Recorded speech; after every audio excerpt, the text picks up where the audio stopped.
So the police took it away.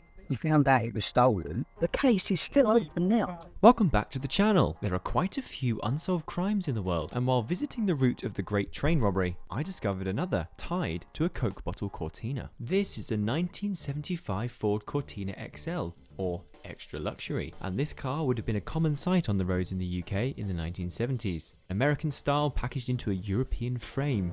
And in 1975, this was the best-selling car in the UK, even beating Ford's own Escort and the ever-popular Mini. But today, it's actually quite rare to see one, let alone one with an interesting tale such as this. In 1975, when it was first made, it was an Avis rental car in Hayes.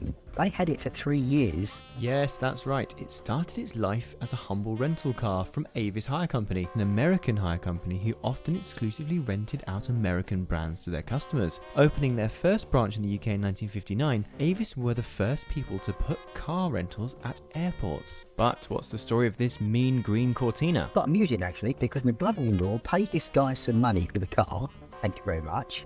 He paid the guy cash £425.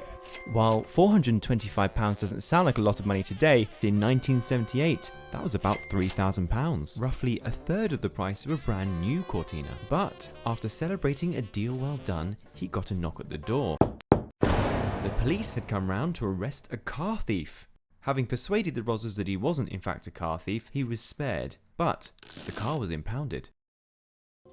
In the 1970s, car crime was on the increase, paired with unemployment on the rise, inflation, and an oil crisis. But the biggest factor was that car ownership was also on the increase.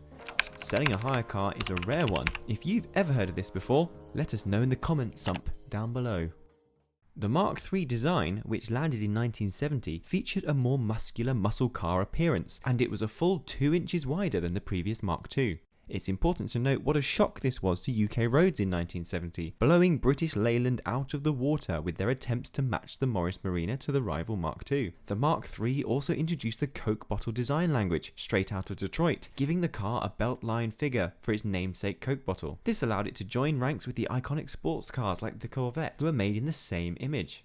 Under the bonnet of the XL sits an inline 1.6 litre 4-cylinder engine, which puts out a cool 84 horsepower to the rear wheels. Like most engines of the time, they were easy to maintain and reliable if looked after. No complex computers here. Let's get back to the final chapter of our story. So by now the original thief was long gone, and having proved he had some stake in the car, our new owner paid for the car to be released from the impound, which today is about £150. But there's one thing left to resolve.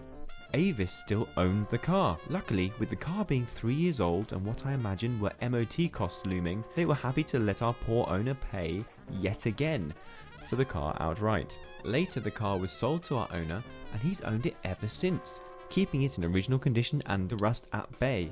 So there it is, a Ford Cortina XL 1600. Bought, hired, stolen, sold, bought, sold, bought and cherished for 40 years. Not a sporty car, but a family car built for comfort and style. I am certainly glad I got a chance to learn more about the Mark III Cortina, and what a story. Thanks for watching. If you want to join me on my journey through automotive history, hit that subscribe button or check out the video on screen. See you next time.